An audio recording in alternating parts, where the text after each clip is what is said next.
Well, hello everybody. Welcome to Sonic Talk, episode 739, recording today live on the 14th of, the dates are the wrong way around, the 14th of December 2022. I want to say big thanks to Dom for stepping in last week. That was amazing. I mean, what a trooper. Completely built the show in his own system because we couldn't get our system to work for him in time. But, it's nice to know that actually we might be able to do this again at some point in the future. Thank you, Dom. You were great. And also thanks very much to Wagyu for stepping in and posting links and stuff and helping him out, as you do with the moderation of the YouTube chat, because we now have all our chats in the tubes and in the Discord and in everything else where you can see us streaming live. I want to say also, if you fancy supporting us as we get into the depths of our economic hell in Europe and probably everywhere else in the world, advertising is a little bit slower these days. So if you fancy supporting us on Patreon, you can head over to patreon.com/Sonicstate, where we post exclusive ad-free versions of everything. We also post pre-show for the Sonic Talk show. There's also additional videos that you won't see anywhere else, so we try and keep it up. Things have been a little bit quiet recently. I know lots of people were saying best wishes to my mum. Sadly, she passed away, and these things happen. I'm okay, but thank you very much for everybody's thoughts. I mean, it's been a rough week for that. December is never a good month when it comes to people passing on, and there's been a lot of high-profile people. We'll get onto that a little bit later. But let's big things up a little bit and get a bit more cheery. In the meantime, we've got some guests. We've got a great brace of guests for you here. Let's start over here with Mr. Jamie Liddell, who's there in Nashville, where it's sunny and not minus something o'clock. Stupid. How are you, Jamie? It's lovely to see you. I'm great. Great to see you too. Thanks for having me. Yeah, everything's fine here. Just trucking along. I've got a new pod out with Jeremy from Red Means Recording, and just still making pods, still doing album stuff. Just got Stereo Nagra behind me, other side. Oh, that's Fluss. Fluss on one side, Nagra on the other. Yeah, seems to be the winning combination. Hainbach, you kind of you kind of push me over the edge. So it's good. But anyway, I'm making stuff. I've got really back into Youre. My whole thing has gone absolutely bananas. I've really got to stop now. I can see there's you've got some lengthy cables there in what is a Youre cable rack, which means you are getting serious. Yeah. I think I was, I am getting quite serious. Yeah. Well, it goes in waves, doesn't it? You sort of get an obsession going, and then it can be dangerous if the obsession is expensive. But, I don't need to, I'm preaching to the choir here. Yeah, exactly. It's all right. You don't have to apologise to us. We know exactly how it goes. Yeah. I mean, it could be more expensive. Let's be honest. It could be more expensive. It could be. It could be into vintage guitars. Well, there you go. I mean, absolutely. And I mean, in this town, if you go down to Carter's Guitar down the road, you'd be like, synthesizers are pretty cheap. This piece of wood is 50 grand. I don't know. Yeah, it's all relative. But yes, nice. Great to be back. Thanks for having me. Lovely to have you. You must check out JamieLiddellMusic.com for all of the podcasts. Definitely worth checking out. There's a new one just up today, as Jamie mentioned. I also should just point out, I bought myself, I didn't. I came in, I think Andy was trying to cheer me up because I haven't been in the office, and he bought me a Korg Op6 on one of the deals, so I've been playing with that. I'm going to get into FM lately, but that's beside the side. Let's get on to, but Hainbach is here as well, fresh off the road, where presumably have you had to slow things down because the frost and the ice has meant travelling is so difficult. You're in frosty Berlin, which is I'm complaining about the cold, but where you are, it's properly cold, right? It is super cold. Like yesterday, I just came back from Patch Point, which is like a shop for synthesizers here, at night, because I was there with my friend checking out some new instruments that they're building, and when I drove, I was freezing. But right now I'm not freezing because what I got for myself no jumper. Is I'm disappointed. No jumper, no, because it's too warm in here, because I've got a new mixer here, a very old one, and I just received it today, unboxed it, Is that I'm just Kadak? letting it looks run like a bit. Kadak. It's an ANT 700, which is apparently a rebranded SEM mixer, and it's an old broadcast one. I've got switches to go on air and cue. And nice. Are the faders faders reversed as well? Does it have that thing at the bottom of the faders where you switch them on, or at the top? Clicky start. Yeah. It has the clicky start, but it's not fader start. It does have that. Yeah. So nice. It's really it's really fun, and that's why I'm like dressed like it's summer, but it's really not. Yeah. Excellent. Well, lovely to see you. Hainbach, of course, we'll be talking a little bit about, because you've got a new plugin out, Fluss, which we're really excited to hear about. And we also got Mr. Yoad Nevo, who is there in Nevo Sound. Yoad, you're looking very well, and like you've been working out or something. You're looking thinner. Every time I see you, so there's less of you, which you'll have to stop at some point. I keep saying it's probably the camera setup that I'm getting better at. So maybe a bit of both. Yeah. It is quite cold in here, but I've been, a few years ago, I've been in Berlin for a week in January, and since then, I stopped complaining about the weather in London, really. However, it's quite chilly, I have to say. It certainly is. So Yoad, of course, is producing, working on stuff for Waves, as well as many other things. How's it all going? Have you got a session up ready to Alt-tab back to as soon as you finish this?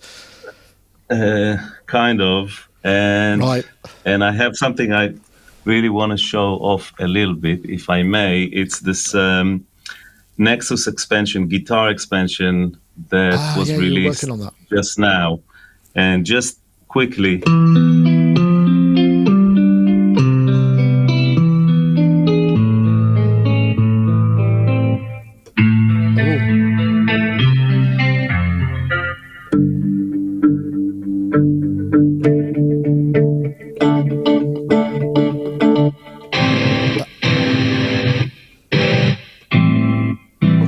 So it's like basically everything is played and laid out in chords. I'm really proud of that, and it's my guitar sound. I was a little bit reluctant in the beginning because it's kind of my guitars and my setup and even my playing. But I kind of let Very go. Personal. And it's all phrase based, and it kind of obviously follows. The BPM and everything seamlessly, which is quite amazing on Nexus. Nice. Yeah. So just wanted to share, and sorry for kind of. That's all right. It's absolutely fine. That really no problem. But thank you very much, everybody. We've got some things to discuss here. I'm just trying to see what we got first. I feel like I need to do something of great magnitude. Actually, this isn't really great magnitude, but it's an interesting one nonetheless, and it may well bring some things into focus before we get onto some more meaty stuff. So I'm going to press the go button. I think this is how it works. So I'll do that one, and let's have a look. So yeah, this is the new knobs for old, which is it's a set of. Hold on, I need to do that. It's a bit of cookie stuff. So it's actually Moog who've released a bunch of knob caps for Mavis, DFAM, Subharmonicon and Workstat. So the things which have those little kind of tiny knob cap. And it seems like a little thing, but I'm noticing more and more people are starting to customise their synths, especially synths that have this sort of surface mount knob shafts that don't have very interesting knobs. And I know this maybe seem a little bit flippant. These are $35 for a set. I mean, I actually bought a set of a replacement set of knobs and fader caps for my Jupiter 6 because I'd lost a few over the years, and some of them were discoloured. And it was quite expensive. It cost like $60 or $80 back when there was. That meant something in terms of currency, and I've had them. I haven't put them on yet, but there's lots of people. There's System 8 ones. I just wondered whether any of you lot have customised your things. I mean, I imagine because certainly two of our guests are into sort of vintage things which have really interesting chicken head knobs and all kinds of specific knobs. You might have a view on this. I'm going to come to you first, Hainbach, because you must have so much gear with examples of beautiful sort of knob caps that when you get something modern, you might feel you want to give it a makeover, and you can stick something else on it, which makes it look even more delightful. I found that so good that Moog released that, because it was something when I got the Mavis, I immediately said you can put proper knobs on that, and even demoed that, just ripping some off from my youre rack and then putting on there. See, that's already better, because bigger knob or bigger dial. It's always when I say knob, like English people tend to laugh a lot, so I'm just trying to choose the more neutral term dial recently, where instead of twiddling knobs, manipulating dials. I don't know. So, but it's more. It gives you more range, so you can resolution. Yeah, do much more resolution. Because I really don't like these shafts pots. So where it's just, I don't like them. They don't give me enough control, and sometimes I see the reason when you need them just to attenuate, and it's just like something that you don't want to play. But then I find myself, I want to play that knob. I want to play with it, and it's this. So that this set is there is something that makes me happy, because it first of all, it makes, of course, the original product cheaper to not include all these knobs. But if you feel like it's something that you want, you can then add it, and it makes total sense to put those on Volcas or all these things that have these, little shafts. And I did that, for example, in the Korg SQ1. I did that when I got that. I put on a lot of these knobs. It's locked here, so I can't put it here. But that really helps to give you actual playable range. Yeah, well, there's no quantization on that, is there? So it's a pitch quantization on the CV values. So there's pitch quantization. There's some. Yeah, there's pitch quantization. Oh, okay. Sorry, but still, if you, I like to go off pitch quantization and go like in these values between. So any bit of more control and range just helps a lot, really. Yeah, no, fair enough. Jamie, how about you? Do you like to stick with the originals as God intended, as it were, or do you prefer to mess about? I just like how we're dancing delicately around the words. As God intended, it's definitely... hey, you know what? Since you posted this and I sort of looked through the show notes and stuff, I was like, I checked it out on Moog and I bought some. Because I was like, I was looking around thinking, I've been meaning to do this for ages. And for some reason, I had a bunch of these in. For people who are into the Eurorack world, they'll doubtless be familiar with Thonk over in the UK, which are great suppliers for anyone who's into DIY and just in general for any of these small modifications. Even if you don't want to build anything in DIY, they have loads of incredible options. There we go. There you go. See, those trimmer tops would probably fit on the same thing, I'm assuming.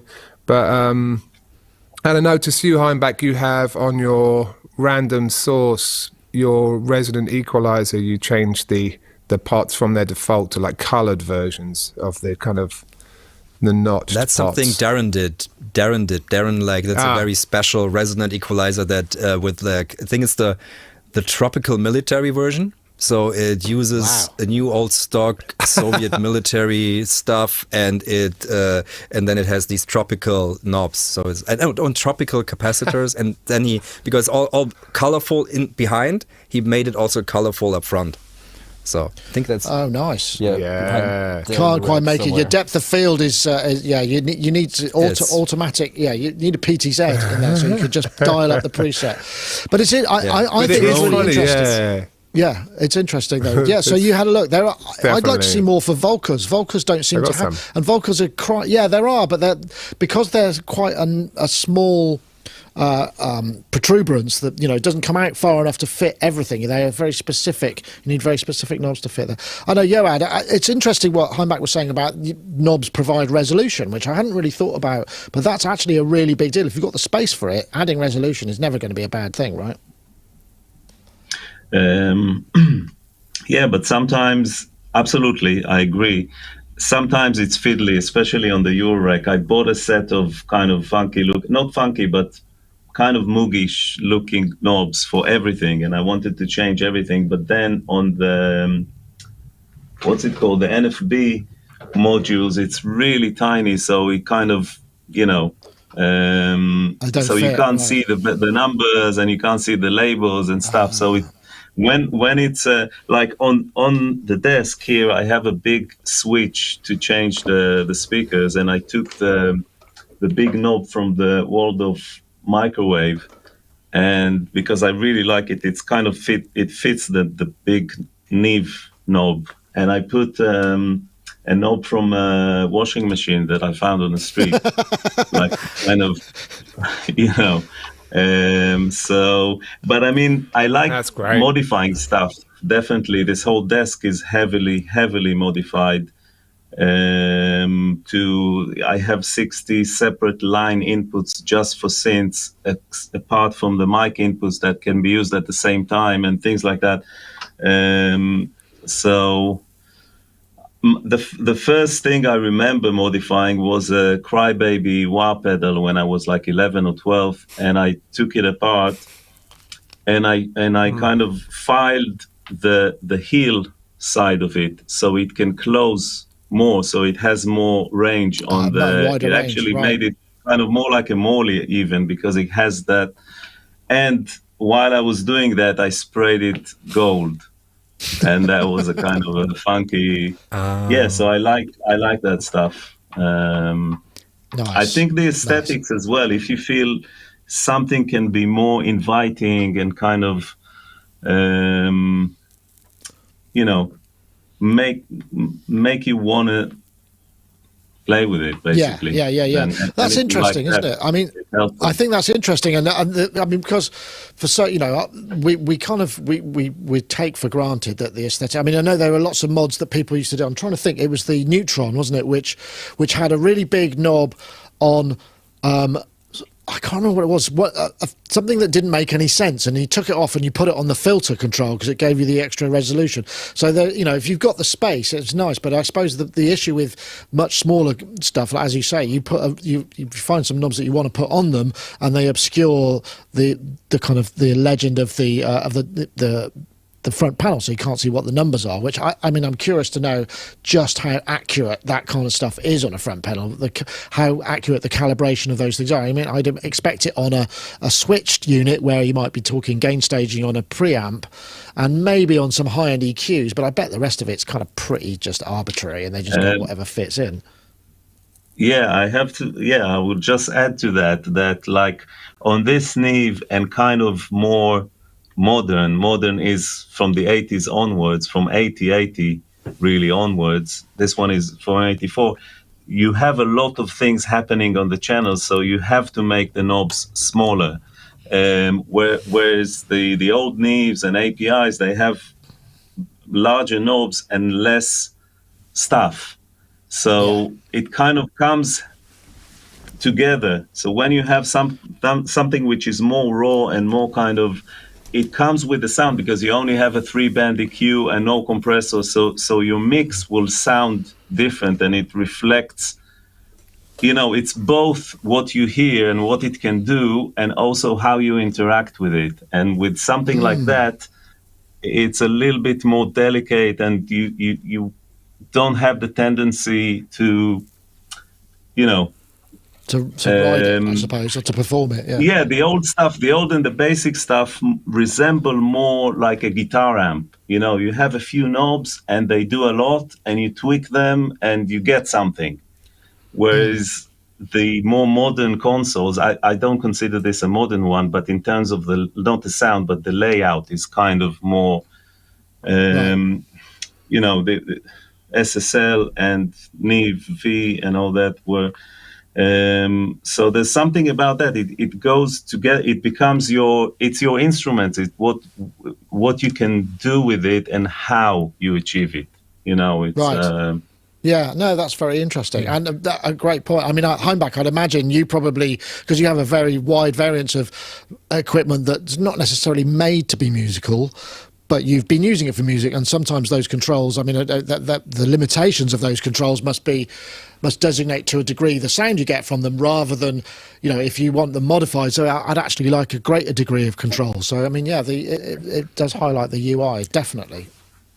I think it's really good, especially in a modern environment, to have simpler controls on the analog front end, because there's a lot you can do, like fine-tune things later on in the digital audio workstation. So I like more simple and playable interfaces in the analog, and then, because then you can just do a parametric equalizer to the nth degree in digital in the end. But I was just thinking, like, I have so many like devices here that literally have just one knob and are just one function at 35 kilograms. And it's, I mean, I've held up band pass filters already here, but I've got one behind me that's like even less. It does even less, and it's even heavier. It's but still, it's like a commitment. It's really a commitment, because now, okay, do I want to put this big thing in my studio that only filters in thirds? That's all it does. But how it does it is just wonderful. So yeah, it's well, I guess battle. you also know aesthetically what's going on behind the scenes, which in many ways, yes, there's a sort of you get the same thing in conceptual art, isn't it? Where conceptual artists can explain the principle and the process behind their work, even if you don't initially get it. There's something very alluring about knowing what went into it. It sort of it makes it feel more relevant somehow. So yeah, we could go on talking about this for ages. I think it's a really fascinating subject, and maybe we will do. I should also point out, I'm afraid there's not going to be a Christmas quiz this year because there just hasn't been the time to sort it out. So I do apologise if you were looking forward to that, but it just couldn't be done in time. So we'll probably have a pre-Christmas show. I haven't really looked at the dates yet, but I will get round to it soon.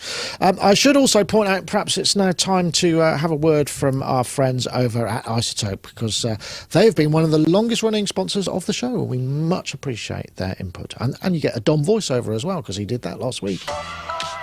iZotope's OZone 10 is the future of mastering. The new version includes the Master Assistant, which matches your master to any reference file. The advanced version includes a stabilizer module, adding mixed clarity with an intelligent and adaptive mastering EQ, and an impact module, which enhances the rhythm by controlling microdynamics. Don't forget, you can use the code SONIC10, that's SONIC10, at iZotope.com/SonicTalk to save an additional 10% off any one-off software purchase. That's SONIC10 at iZotope.com/SonicTalk.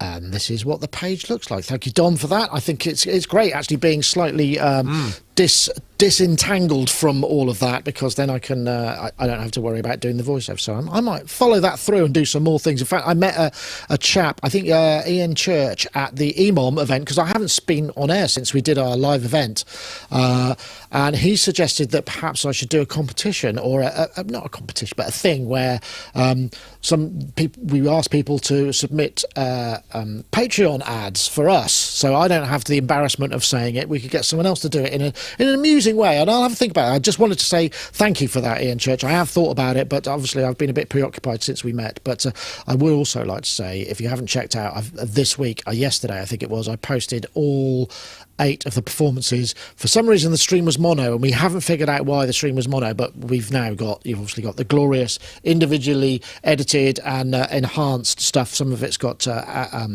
interviews with Gaz, with the performers afterwards, who is increasingly more inebriated through the night, but it's hilarious actually. It's great, but he gets some great questions in nonetheless. So thanks to all involved. That was a fabulous bit of fun. Okay, I think what we're going to do is let's have a look at we've got to do it because it's Hainbach and he's here. It's David Weiss of Sonic. Oh, it's not even that, is it? Good grief, I'm sorry. Apologies. Here we are, Hainbach's Fluss, which is a new it's an iOS app, which is really interesting. I want to talk about that a little bit more as we get onto it, but it's a granular instrument with Brambos. Hi, I'm Hainbach, and it's good to have you back. After 1.5 years of development, it's finally here. My latest collaboration with Brambos. We previously made Gauss Field Looper. This time we went bigger. So that's it. I won't play the whole thing. It's a bit meta, isn't it? This playing videos. It's of really meta. Yeah, it's super meta. So we have to come to you first. Interesting that you went iOS. Does it run under M1 plugins, and can you run it natively on like the Apple Silicon, or is it just iOS based? It is just iOS because, okay. I mean, that's the second app I did with Bram. And the one thing that was really important for us was to have touch control and to make this an instrument that you play and make full use of all the touch functions. And just to translate that into into mouse world or into controller world, that's something that would require like a rework, I feel, to make it really fit. So let's say that's, in general, it's not completely ruled out, but because the instrument is so touch focused, that's what we did. And it's meant, I'm just because I've got it here. So it's meant to really like put all your fingers on it and play it, and that's the instrument that it's designed to be. So that's why it's only for iOS, because that offers such a wonderful resolution and interface to do something like that with almost no latency. Yeah, no, I wondered about that because I thought what was really interesting, aside from the synthesis, is the way that you've added the sort of control law and the inertia and the movement and those kind of things to those controls so they can be flicked and kind of set in motion. So it's kind of interesting. I guess that's something that you must have been thinking about quite a long time. You said it's taken a while to come in, and was that part of it? Because I imagine the synthesis, in many ways, is the easy part compared to the UI and how you interact with it, right? Yeah, because granular has been around for like a long time now. I think we can go, I think the first theoretical formalization was with Yannis Xenakis in Formalized Music, and that was 1971. And I was mesmerized. Like when I studied musicology and synthesis in university, I was mesmerized by reading about that. And especially Xenakis accounts from his days as fighting in the Greek Civil War, where he was hit in the face with shrapnel from a Sherman tank. And he's been quoted as always wanting to recreate the sound when that shrapnel hit his face. And granular, with all its little grains and blurs of sound, is something that he thought up basically in Formalized Music and was thinking about. And for me, when I first talked with Bram and he said, hey, shall we do a granular synthesizer together? And I was like, yes, I got ideas. And we had a Zoom, and I was like, okay, so imagine like a grain is here, and then you smash it into this, and then it's boom, there's explosion, and then events happen. And he was like, okay. We didn't talk for half a year after that. Because I think I scared him with all my talk about Civil War and Sherman tanks and fragments and just stuff like that. But then he came back to me with like a first draft of Fluss, and many of the things that we discussed and were in here through his own lens filtered and his own approach to how he creates an UI. And then we started to go into details. And one of the most important things for me was this feeling of kinetic energy, basically. So that again comes from like this thing. Right. So you flick the balls, you flick the faders, and in the tempo that you flick them, they move around. With balls, I mean there's little the points I don't know if you can see. There's little like balls here that define the pitch, and then you can, if you turn the friction down, you can just they bounce up and down, and when you click 3 times, you can even play a bit of billiard.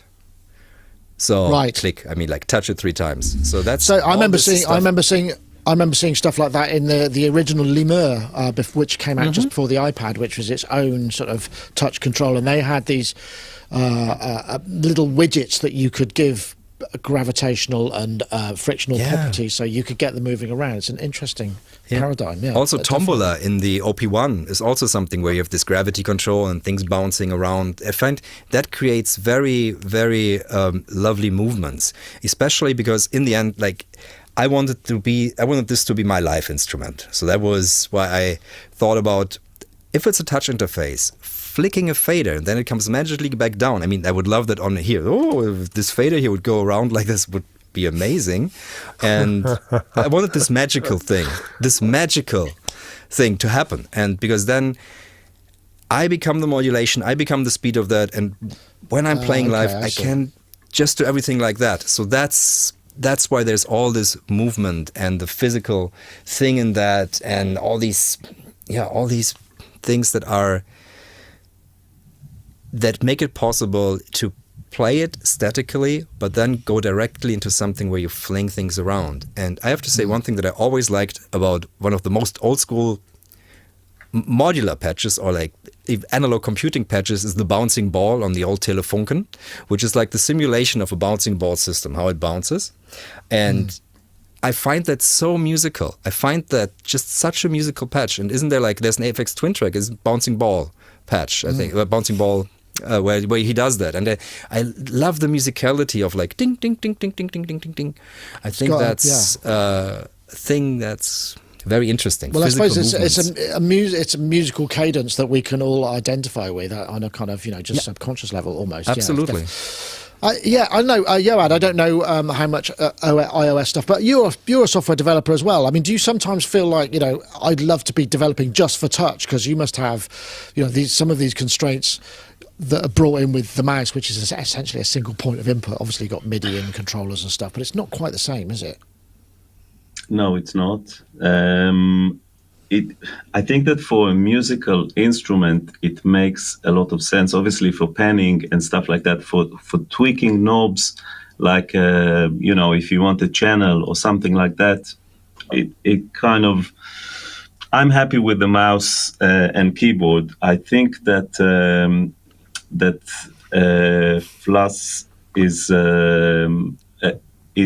just an amazing instrument, and I watched the whole video. I was meant to, I just wanted to flick through and see what it is, but I found myself, it's just amazing, and to me it sounds different than other granulous engines. It has that kind of smoothness.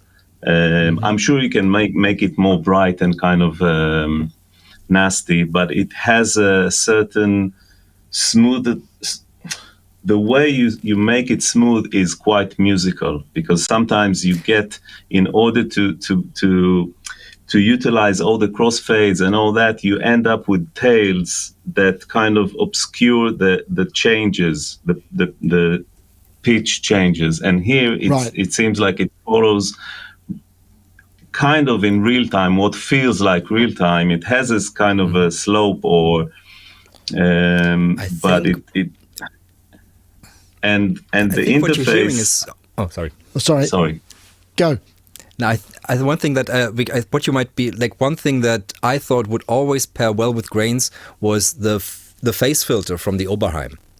So I thought, Bram, this phase filter, I sent him some sweeps from that, and could we have something like this in the app? And he was like, yeah. And then he coded basically this, I think it's 4 poles. 3 of them are basically passing by, and 1 is low pass, and he arranged them beautifully so they smooth out the sound, because grains, as you said, they can go very harsh, and that filter, this Oberheim filter, just makes it sing. And honestly, it's the only filter that I use in my own patches. Basically, I had to like force myself when I made the presets to use like the low pass or the band pass or the high pass or the notch, because I was like, this is like putting like a huge amount of cream and like Parmesan cheese or something like on the signal. It's like addictive. I think that's a show title. That sounds like a show title there. Yeah, definitely. Parmesan cheese. And the other thing is, of course, the kinetic movement, which to me it's the incarnation, the kind of continuous incarnation of tap BPM. So it's something like, on guitar and stomp boxes and stuff like that, you kind of dynamically dictate how something will behave, and by how fast you or how quickly you tap the pedal or whatever it is. And here it's how fast you push it, and it has to be musical, because when you turn up the rate on an LFO, it lands where it lands. But when you listen to a beat, or you have a kind of the metronome, and you move with the music, then whatever you push it, however much you push it by, will be kind of a division of a musical of, it will be synced to your internal rhythm somehow. So it kind of, you can't get it wrong almost, because it will be always in correlation with the way you listen to the music and how your body reacts to it. So I think it's really cool. Interesting. Jamie, I notice you've got a copy of it there, balanced precariously on top of what looks like possibly a mellotron. I'm not sure, I can't quite make it out. Or is that an octagon over there? I can't see there. But this looks like your kind of thing too, right?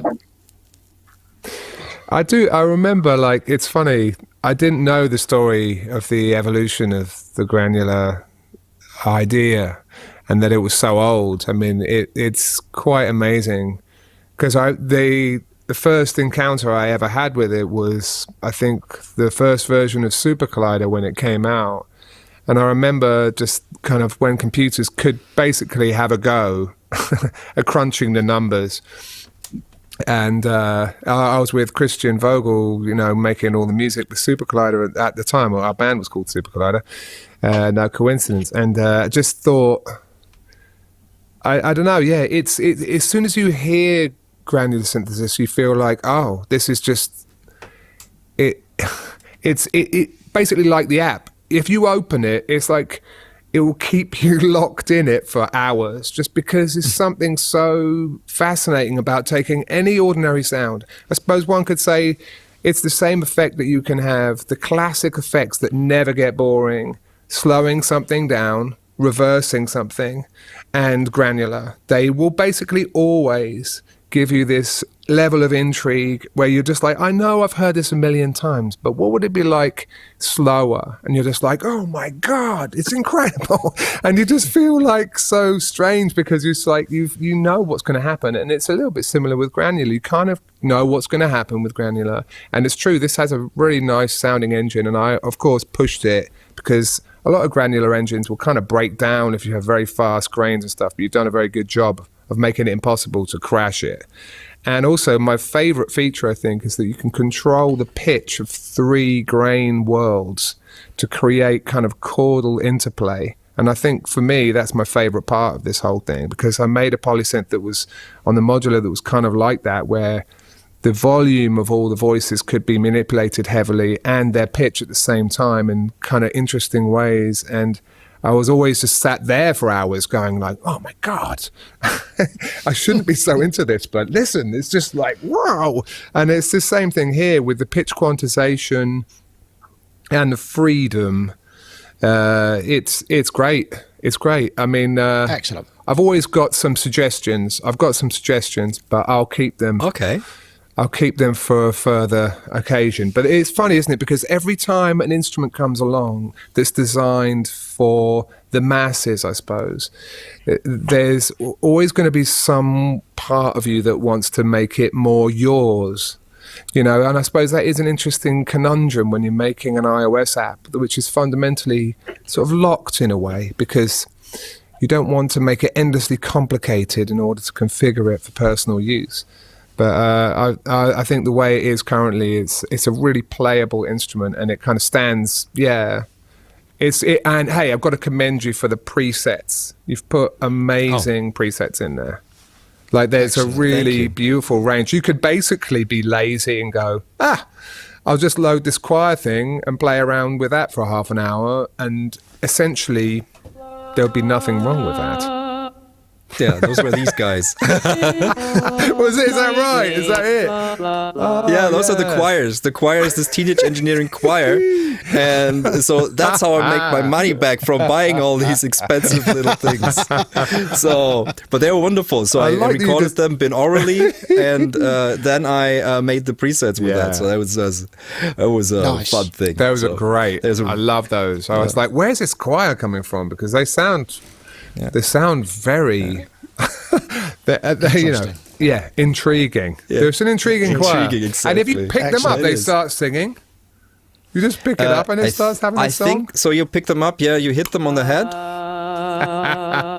And then they start singing. Yeah. Something. Oh. It's almost Christmassy. And when you hit them again, they go blah, blah, blah, and then they turn off. But of course, you can control them with a MIDI controller, with Bluetooth and stuff. And so the really nice thing about them is, like, especially some of the ones that have like ups. Sorry for hitting you on the head. The really interesting one is like how they personalized them. I think how they made it so each of them sounds unique through the way the speaker is like shaped into the body, and also through the programming, so you get different voices and such for all these things. Interesting. So they sound together actually really well. They just I think they insist saying drip, drip, drip. Right. They seem very proud of their drip. Did you think about taking one of these things and maybe working with those slow motion guys who have those extremely hardcore cameras that can shoot a million frames a second, whatever, and blowing one up and taking the sound of the exploding grains of one of those guys and just like There's it an would interesting essentially be thought. granular synthesis in a way, wouldn't it? It would just be so Interesting. slowed down. You'd be like Xenakis, like having the shrapnel in his face. But it'd be like Wow. Okay, an I can see explosion in slow motion. We've started another conceptual concept. I should, from this point out that $16.99 available for iOS on the App Store. All the details will be there, but do check that out. That's Fluss from Hainbach and Brambos, who also make. I don't know if you can still get it. They do a really good free little scope that you can. I used to use in some of the reviews. It's good for getting waveforms with freeze and stuff. Should really point at this point. We should have a word from our friends over at Baby Audio. Baby Audio make creative effects plugins designed to add colour and depth to your mixes. They won Plugin of the Year 2021 in Future Music and Computer Music magazine, and they were nominated for the SOS Awards 2 years in a row. Crystalline is an algorithmic reverb plugin inspired by classic 20th century studio reverbs, but offering higher fidelity thanks to 21st century computing power. A reverb plugin with a variety of creative features, such as the ability to tempo sync pre-delay and reverb decay times. You can get 15% off when checking out with the code ST15. Oh, I think I left too many words in that particular one. I can see Dom was struggling to get that in the allotted time, but thank you, Dom, a professional as ever. I also want to say thank you very much to Nick Howes, support your local awesome chat, super chat star. Thank you very much. That will go towards, well, next time we do an EMOM or have a get together with all of us, we'll spend it on beer or fizzy drinks, depending on whether people are teetotal or not. I like that though, Nick. Just leave it there. Yeah, I am not. Yeah, We'll spend it on beer. Yeah, well, that's always. I like it. And exactly, why not? Okay, let's see what else we have here. Well, there's some really. I mean, I think as we're getting philosophical, and I think this was in for last week as well, and I didn't really get round to it, but I will. I'll just make sure I'm going to press the real video for this. This is. I have got the right video for this. So okay, yeah, here we go. This was. I mean, this is quite a dry video, but it's quite a dry subject on the top of it. But actually, it affects all of us more than perhaps we would like to admit. This is David Weiss of Sonicstate. Welcome to MixCon 2022. We're glad to be back with a great friend of MixCon, the P&E wing of the Recording Academy, which directly serves... It is quite a long introduction. I should have probably clipped something else out of it that might have been. But essentially what this is Sonicstate MixCon, which I think was maybe a month or so ago. Recording Academy, part of MixCon Insights from producers Jeff Boulding, Matt Hennessy, George Massenberg, Leslie Richter, Paul Willie Green, Womack. Quite some big hitters there. And it was literally a panel about file management. And now file management, oh God, how tedious. But actually it affects all of us. Particularly, well, I mean, Yoad's just done his massive sample library. That's going to be something. Jamie's also doing lots of these. Hainbach is doing them as well. And these things really matter. I mean, whether it's cataloguing things for inclusion in an instrument or just keeping control of your projects so that you can find them again. And Hainbach, you were talking earlier a little bit about you hired someone to kind of go through and sort of create some catalogues from a lot of your creative output, because I mean ultimately, you know, many of us just want to create. I mean, it would be nice if we could just sit there and all the things that came out of us were just sort of somehow magically organized and we didn't have to worry about them. I mean, these guys are coming that's from very much from a point of view of purely an engineer, but as many of us has to do both. You know, it's like, okay, that track that you did 15 years ago that was just a bit of fun, that suddenly now Pepsi want to use it as a global ad, but they need the stems in this format and they need this, that and the other. It's like, I have absolutely no idea where any of that is. What am I going to do? You know, this is so that's the sort of stuff that you have to deal with. So that's why you have to be organised, right? Absolutely, and I'm absolutely not that. So I make, and what I do is every week I throw everything that I'd made into a cloud save, so there's like backup, and I back it up. Everything is also like I copy things to hard drives here. There's also backup, but there's not much order. The only order is like time. And sometimes when I have to find something, a track or something, I have to scroll through my Instagram and think, when did I make this? Because sometimes I have like a little clip of it. Then I'm like, okay, maybe I can find it like this. Right. And I just had it recently that suddenly the project was empty. So I had copied, for some reason I hadn't hit like save or copy all files. And so the files were like, the examples were not there. So I couldn't get back to that track. Yeah, so I had to basically, I had to add a bit of effects to the original track to make it like fit for the subject that I was working on. But yeah, for one thing that I did, I think it was in 2020, I asked a friend who is a historian and also, very knowledgeable music person to go through my library of tracks that I'd made from 2013 to 2020 and sort them basically in released, unreleased, with beats, without beats, and at the same time also like, hey, pick your favorites and then maybe compile a record. And that became my album Home Stories. And Felix Moser is his name. He basically curated that record. So that was really, really lovely to have this curating experience. That is, it's amazing. He then said, yeah, now you can continue in that folder structure that I built you up. And I was like, yeah, I can. But yeah, so it's like, bad boy. I'm horrible. I'm Yeah. really horrible with organizing stuff, and it's. I mean, the only thing that's basically organized is like my cassette loops, because there I got these nice books where you put them in, and that's organized. And else, that's interesting, isn't it? I'm bad. Yeah. Well, it's I've got some ideas about this because it's funny because I started, I think it was with Fortet, I started to ask about file management and thought, it is a dry topic in a way, but it is amazing how everyone has their ways. He has a simple system of basically really just like having a bi-month audio pool mindset of going, this is my output for February, whatever. Which does work, and it was funny actually because yesterday I discovered something I did on December the 1st, and I thought, oh great, I'll just find the Ableton file that goes with this. But for some reason, as I'm often jamming with the modular or whatever, I'm only printing a 2-track anyway, so there won't be a meaningful session that goes along with it. It's essentially just recording to tape. So there is nothing except for that audio file. And you know what I wanted to do, and I spoke with, who was I speaking to about this? It was Tony Rolando from Make Noise. And when I interviewed him, and I was saying like, hey, Tony, here's something that Raymond Scott used to do. And it's an audio message. It's a piece of voice note that goes with the recording. It goes, this is the circle machine, take one.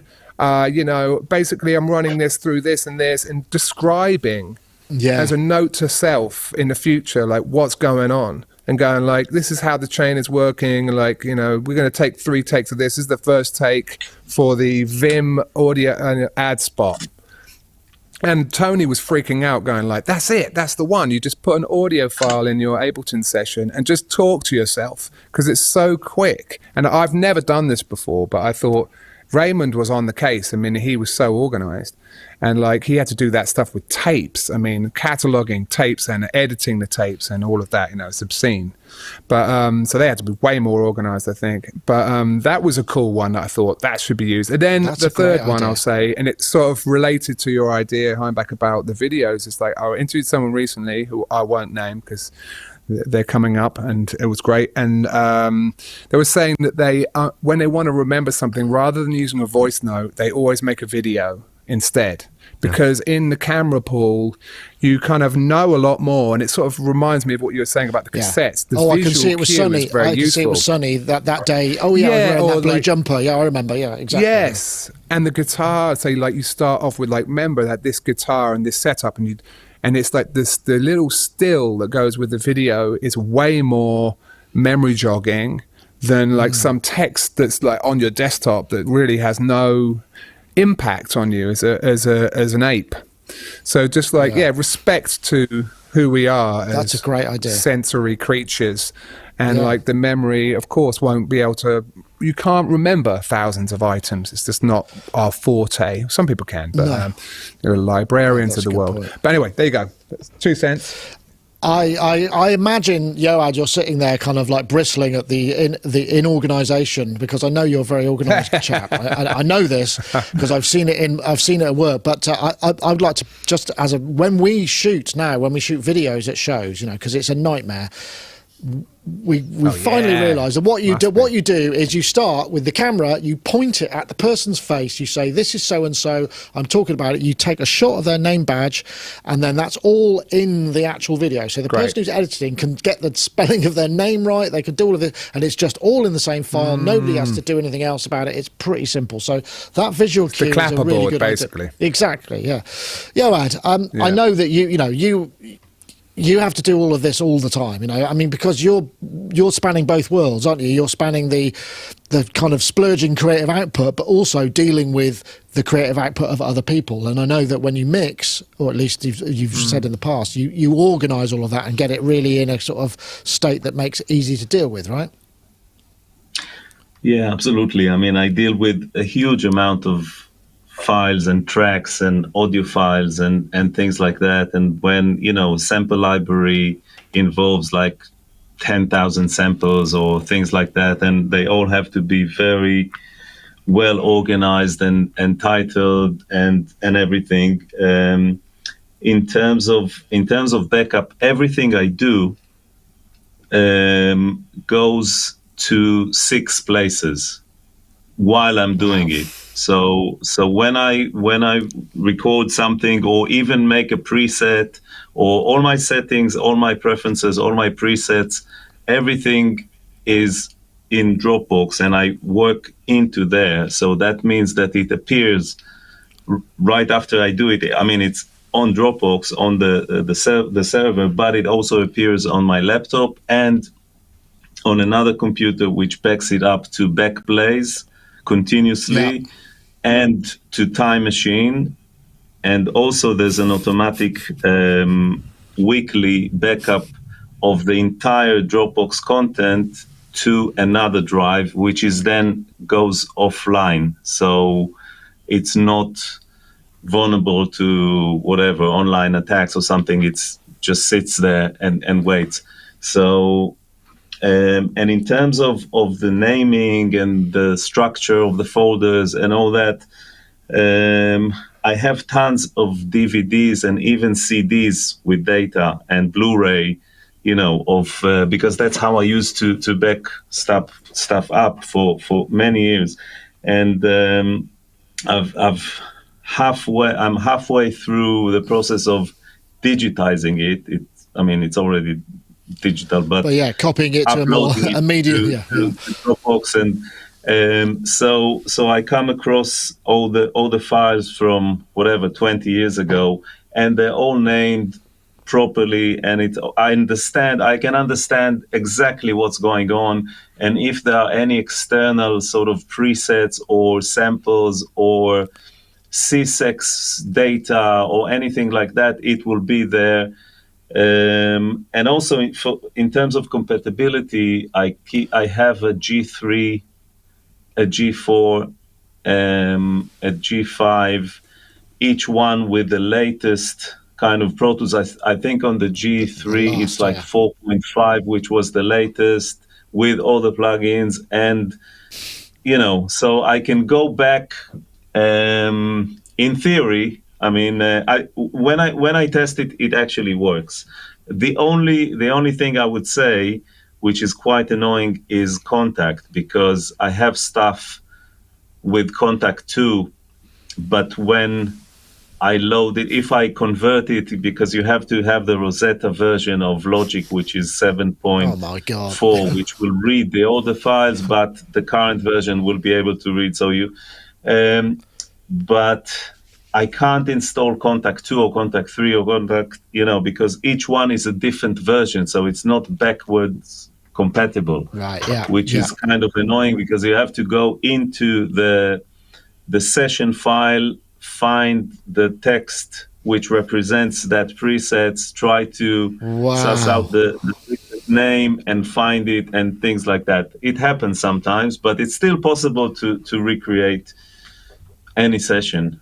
As far I think can we just take a moment here and give Yoad a round of applause for being so together, because that is really impressive. Well and I think part of that is, I mean, I know we're coming back to the original topic, which is the sense that, you know, if you have a convention and you stick with it, then you can do what Yoad is talking about, because you can go back. I've been doing this for 20 years, say, and I've always done it the same way. So I know that if that has this, I know what it is. And it's really that simple. And I suppose that's the thing is coming.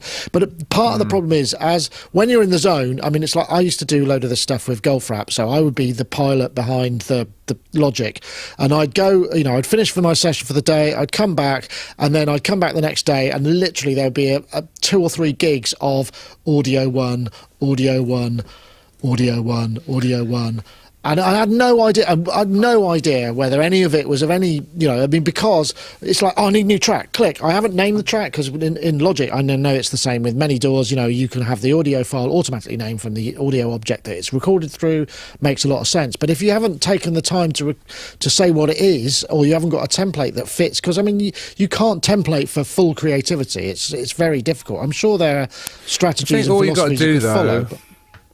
Yeah. All you've got to do, if it's a project that you love, or if you think it might be useful in the future, I mean, it's all a pain in the ass. I mean, I like the idea of this very organized system, and it's definitely going to work for some people. I think for me, what tends to be the bare minimum and essential is just to go, look, bounce the stems out of this thing, even though it's a pain in the ass, just bounce the stems, because, you know, things will change, the plugins will change, and who cares? Just get the audio with everything rendered on it. You can open it, it will play. It's frozen in time, it's foolproof. Do that. And then you I can think kind that's of relax. at a minimum. And name it. Just do that. Don't call it bus 1, bus 2 audio. Exactly. Obviously, the other thing I would say, I don't have a single file that says final mix. Final mix, best final, absolutely last mix. You know, I don't. It's all numbered, so I go to the you know, to the bottom of the list, and I will have the last mix, and that's it. Yeah. I'm the same with date by date, so I always look at stuff. Yourself. I look at my date. Curse yourself if you call it final. It's curse. You curse yourself horribly. Yeah, because it's never going to be final. It's only final because the last one you thought was final isn't. So, yeah, exactly. Absolutely. Anyway, just a fascinating topic. Anyway, it's just generally, I think. Have we got time for any questions? I know I'm conscious that you guys are busy. We maybe have one or two if there's time for that. So, go for the question. First question. Okay, brilliant. Well, first question is from DJ Mechanicom via YouTube. DJ Mechanicom, how do you combat composer's block when you're having difficulty finishing a track or even starting one? And I think that's very relevant to a lot of people, because sometimes, you know, you're not in the right space. I don't know. I'll start with you, Hainbach. I mean, what do you do? I never have trouble starting a track, because especially if it's like commissioned work, because then I've got like a lot to bounce off on, like a movie scene, like a scene from a game or a theater play, or just a script. So there's not problem to start. The finishing point, that can be depending. If it's like for something for myself, I'm usually very quick, because in the end, same as Jamie, I record everything to a 2-track, usually a tape machine, and then transfer to the DAW and maybe add a few things, but mostly what's done is done. And when I do commissioned work, there's a point it's done when the director says it's basically done. But when I get a block, which sometimes can happen when I'm stuck, like we had a fun thing yesterday. We were working on a record with this fantastic Turkish artist Cosmos, and we were working on one of the album was basically done, but then we decided we need to rework this track. It was like one of the very first that we did, and then after 2 or 3 hours, we started the thing that's very typical of your overworking a track, is like we just ran everything through distortion. With some nice distortion, to be fair. But then we were like, we're not hearing anything anymore. We're just like adding distortion upon distortion, and we like it because, yeah, come on, let's destroy everything. And then she just printed, because she's she's diligent. She names every track. She colors the good parts and everything. She's a wonderful editor. And then she just, okay, now I'm going to print the spring reverb just to have it, because I've got the Great British Spring here, which sounds beautiful. And just going to print it so we can then take it to her studio. And then we listen to the printing, which of course is live. And we're like, that's almost the mix. That's almost the mix. So we were saved by what ran through the spring reverb, the sound of the, just add a few elements, just make it a bit more clarity, and then go back instead of like just hitting the overdrive button. So it was basically a process that saved us. Interesting, yeah. Absolutely. Jamie, I think the key. Right. Well, recently I was really lucky to get to see The Smile live here in Nashville, which is the band with Tom York and Johnny Greenwood and Tom Skinner. Amazing band. Like it's the first time in a long time I was super excited to go and see a show, and it didn't disappoint. It was incredible. And I sort of came away with loads of feelings, but I could barely sleep that night because it was one of those experiences that was super powerful and just amazing. And I thought so many of the songs were so simple, and like it's the most obvious thing in the world, but I think sometimes when you see the mountain that is ahead of you, this insurmountable issue of like coming up with this masterwork, you just miss the simplicity of a simple repeating phrase. And so many of those Smile songs are really just a little arpeggio almost. And like once you have that going and you find a tone that kind of draws you in, and you don't find the loop boring, just finding that one loop that just seems to expand, I think that would be my tip, just because there's so much power in that. Even if you listen to Stravinsky, who's like moving all the time, there are moments and motifs which are kind of like he lingers on those and he lets those expand. So it's really like knowing that if you allow the simplicity of something that has mileage guide the process, that you really don't have to leave that road. Try to stay on that as long as you can, and I think it will probably give you the answers, at least in the short term. Interesting. Yoad, I'm guessing, I know you, because you have a lot of different processes that go on in your day. So, I mean, me personally, I sometimes find, well, if I'm not getting any with this, I'll jump tracks, because we're in the digital world. It's quite easy just to go, well, you know what, instead of this, I'm just going to go and figure out, something else, my file naming strategy or whatever, and then I might come back to it. How do you deal with that? I mean, because sometimes you must be producing and it's like, right, something needs to happen here, but I can't think of anything.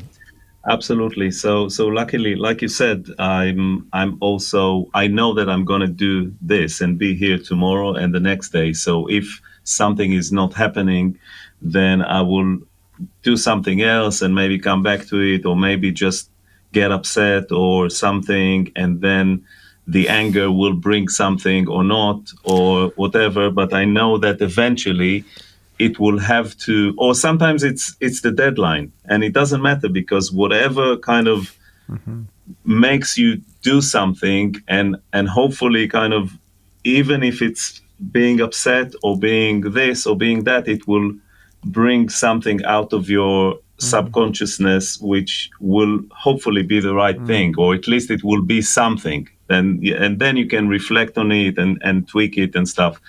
But when working with people, like you have a writing session or even production, and you're trying to look for something and you get stuck, sometimes doing the most ridiculous thing can bring something, if not just a good laugh, So you're working on this track, change the mood, heavy track or whatever, and then I don't know, you play it in kind of bossa nova or whatever, and then you find one note or one chord or something, and you record it, and things.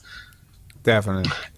I think that if you stay focused and this, you can get into a loop of kind of in creativity. But if you just snap out of it and either do something else or set it aside or something, then something will happen. That's my experience.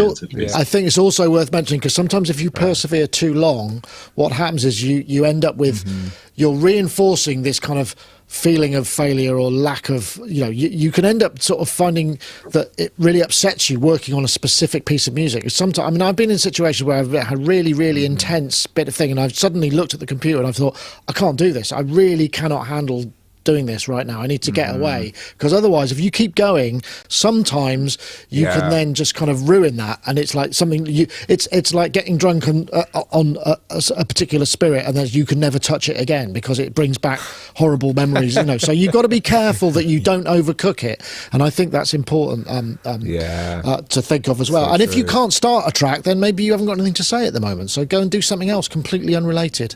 And usually what happens is something will pop into your head. You go, "Ooh," and then you'll be compelled. If you've got, a lot of creativity is based on being compelled to do it. You have no choice.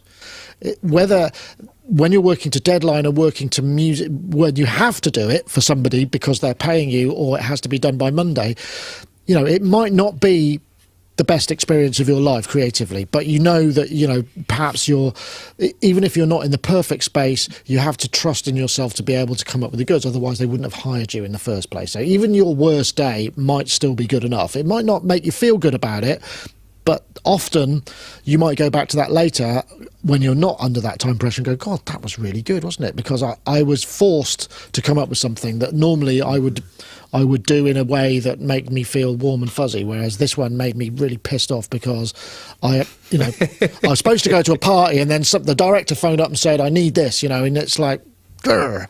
It's really interesting how that can work. But yeah, all good advice. Thank you very much for the question. We've got time for one more. Is that okay? I don't want to take too much. One more. Okay, no problem. Okay, this is a question from daveboulden via Twitch. What item of your equipment would you rather not own up to having? Be brave. You're in a safe place. I might start with this just purely because I don't think I've got anything that I would be ashamed of. I think the only reason I wouldn't own up to it is because it might be something that I felt was a secret weapon, and if everybody knew about it, suddenly it wouldn't be unique anymore. That would be the only reason, and even that it's not like me, but that's the only reason I could think of. But there are often times, I guess, when we think of these. So who wants to go first? Has anyone got I can see Hainbach is looking around. Yoad's got his finger up, so there we go. So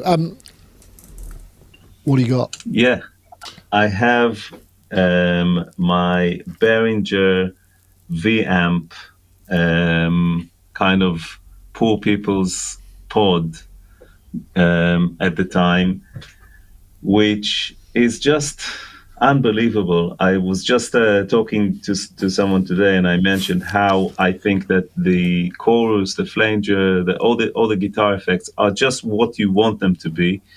The amp modeling it's so playable, and I have one at the house. I have one in the living room, which is connected to together with the TV, so I can jam and just play it, and it's so playable, and it goes through the speakers. I saw one for 40 quid on eBay or Reverb, and I have like 3 of them, and I wanted to buy 3 different ones. I wanted to buy just because it's such a good thing, and I have them here, and they patched up, and they're just for everyone to see, and I'm proud of them, and I use them on many hits actually, and a couple of number ones as well. These are the guitars. Wow. Just love them. Excellent. Yeah. Okay, fair enough. I figured the B word might show up at some point, but Jamie, I've got a B word. I've got what did I? Well, back in the day, I had a bunch of those motorized fader Behringer things. Oh yeah, BCF. Yeah, because I used the Tim Exile flow machine, and it kind of required them, and they really are quite trash. But hey. They were cheap, and I have the RD8 that they made, the 808 it modified by this guy in Austria. I should really remember his name. I'm not going to remember. I'm going to get it wrong. But I kind of felt better when he kind of like doctored it and butchered it somewhat and hurt it with soldering irons. But, you know, hey, there you go. It's like that, isn't it? The B word, I suppose, ultimately, that's a good point, Yoad. It sort of does lead to a bit of shame these days, and understandably in a lot of ways. But not anymore, I don't think. Not anymore, I don't think. And I'm kind of proud of the cheap and nasty. You know, these are 20 years old. It was before Behringer kind of purchased Midas and the Clark techniques and all that, and it was just like. But in the digital domain, they did like really good stuff for the time, and it still stands. I think that in terms of the analog, obviously it was horrible, and now it's very decent. And I have the Clark techniques, whatever, LA2A and the Pultex, and a couple of each, and I really like them. And actually they're now turned on together with the 2 TLA channels, and it keeps me warm as well. So it's nice. Perfect. What could I ask more? Hainbach, I could see. I've been seeing your thumbnail, and you've just been looking around everywhere. And I could see you're struggling. Yeah, with it's this so one. hard because there's nothing I'm really ashamed of. I mean, people try to make me feel ashamed for buying these things. I'll get one of the most horrible replies, but I'm not ashamed for them. So I love them. They're fun. It's a fun thing. It's a bold move by TE. But people wanted me to feel ashamed for buying something like this, and then of course everybody calls a hipster blah blah blah, which I find funny as like a 44-year-old man, father of 2 to be called a hipster. But still, it's up. Yeah, blah blah blah. Shut up though. So I'm really like I'm looking feverishly for anything in my studio that's like that I'm ashamed of. No, not really. It's because even like odd things where I think like, oh man, did I overspend for this thing just now? No, it's probably might make a nice story. It might make a nice story. It might make a nice video, and I'm not gonna feel guilty about overspending it. It's not overspending if it gets used.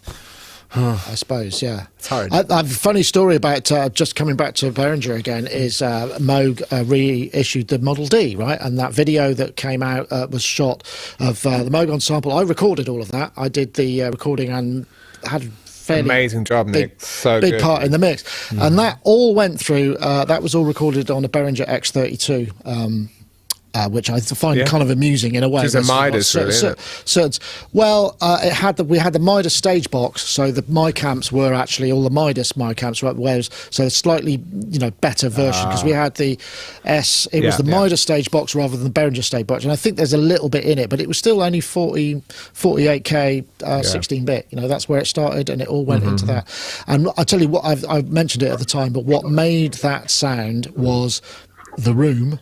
And I had a pair of SE Electronics Voodoo VR1 ribbon mics in a Blumline pair about 25 feet up in the air. And that is what you can hear the most of. I mean, that is the loudest thing in the mix. And it sounds absolutely fantastic as well. I mean, all of the other things are part of it, but it was all recorded through Behringer. So just like to point that out. Blumline pairs, awesome. I think you'll agree. I like it, Nick. Definitely. No shame. Because, you got it. Yeah, it worked. What can you say? You know what I mean? Like you said, Yoad. Like when I interviewed Sean Everett, he showed me his little mix trick. Well, it's been on a bunch of records, and I saw Spike Stent has one. This Korg 4-track CR4, and all the built-in effects that thing had, like from the really bad era of Korg. And sure enough, the effects are amazing. This is so wild. They're so fun. They're so silly. They're so extreme. And so, these toys, they kind of take up loads of room or whatever. But if they make it into the mix and make you, interesting. If it makes if it makes it bang. Have you done a hanging out with audio files with Spike? I have. Stent? Yes, I must I have. check that out. Because he Lovely worked man. It was so fun. Yeah, sorry. he worked on the a couple of the Golf Rap albums, and so I spent quite a lot of time with him. And was because Lee Groves, who was his guy, had to take some time out, and I ended up being his mix assistant and Logic pilot for a while, and I was really crapping myself because I mean he was the guy that was the era of Madonna, Gwen Stefani, where everything Dude, I mean I guess you probably know Spike, and you've operated in the same circle. Yeah, we worked together. We worked together doing wave stuff. Obviously the NLS, which is his desk, my desk, and Mike Hedges' desk modeled, and he helped us with the H delay. And he's a great guy, and I used to work a lot in his studio at Olympics.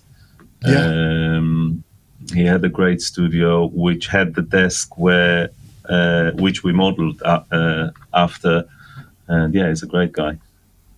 He had everything came out of Motu 2408s into the SSR. I remember that. That's what we used to use.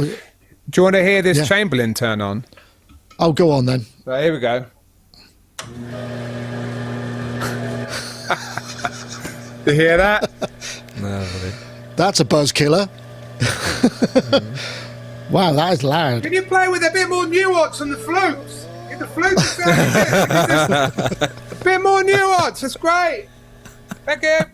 No, it's one of those things where you're sort of playing and you're like, I've no idea, is it good? I mean, is it, you have to play, ironically, you have to turn the speakers up so loud to hear like a flute. So it's like basically a deafening flute so that it gets over the noise floor of the actual instrument. It is like having a small like motorcycle or sort of like actual, someone revving a broken blow heater with bad exactly. That reminds me actually, because the studio that I used to share with Will, they had an original 1930 something Hammond, beautiful thing. It was like with all churchy kind of side panels and stuff, and I used to have to get sometimes my job. We record it, and the way you had to start it, so it's got a starter, so you have the switch and it starts to rotate the things, and you get, and then you've got it's a bit like starting a cooker. If you don't press and hold down long enough, it doesn't get hot enough to keep the electricity flowing. It just kind of dies, and you have to start again. It's a bit like that. It's funny, and made a right racket. Love that it thing. Sounded amazing. Amazing. It sounded amazing. Right, well, gentlemen, it's been absolutely fantastic. Thank you everybody in the chat for your questions. I know we only got a couple done this time, but it's been absolutely great to get back in the saddle and enjoy. I did mention that we had a couple of passings. I should just briefly mention this. It seems a little bit cursory to do this, but we need to mention that obviously. Let me find my button here. I've got to find it. Manuel Gottsching, who was part of Ashra Temple, Herb Deutsch, founder, one of the kind of driving forces with Bob Moog of the Moog Modular, and of course Angelo Badalamenti, who worked a lot with David Lynch on some of those classic soundtracks. Sorry to see them all pass. It's just the way it is this year, I suppose, and December is a bad month for this kind of thing, as I've discovered myself. But folks, thank you so much for joining us. Sorry to leave on a bit of a down note, but we can maybe remember the one thing I have found, I've recently bereaved myself, I cannot handle any emotive music at the moment. It just turns me into a mush. And one of the things I did hear, I don't know if you've heard, it's worth checking out. I'll try and put the link in the show notes. Ryuichi Sakamoto, he has been playing solo performances, and he's just done Merry Christmas, Mr. Lawrence. I defy you to listen to that and not be in floods of tears. It is amazing because he's ill, and he plays it with such beauty. It's a really gorgeous thing. Do go and search it out. It's absolutely fantastic. But gentlemen, thank you. Happy Christmas if I don't see you before. Thanks, and lovely to see you all, but there will be more shows. Jamie, your podcast has just come out, so I don't know if you've got anything else to plug, but you'll feel free to. No, go. Yeah, if you can come check that out, that'd be great. Hanging out with audiophiles. I'm going to keep going with that. I'll have some people you doubtless recognise on upcoming shows. Oh, interesting. That sounds interesting. Thank you very much.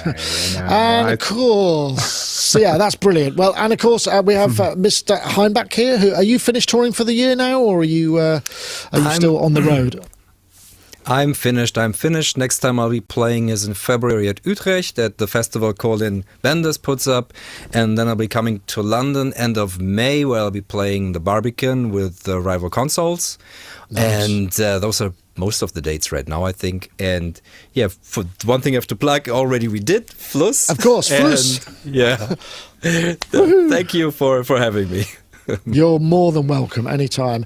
And Mr. Yoad Nevo, who's probably going to go back to alt-tabbing into waxing a hottie, as we like to say, which is another euphemism for making a good mix, I believe. I hope you're, you're winding down a little bit for Christmas, because I know last time I spoke to you, you were working right up to the wire and sort of in between. So I hope you get a bit of a break. Yeah, same this year, but I'm not complaining, and I love what I do, and it's great. So. Excellent. Well, that's it for this week. Thank you, everybody, for watching. That was Sonic Talk episode 739. See you all next time. Bye-bye now.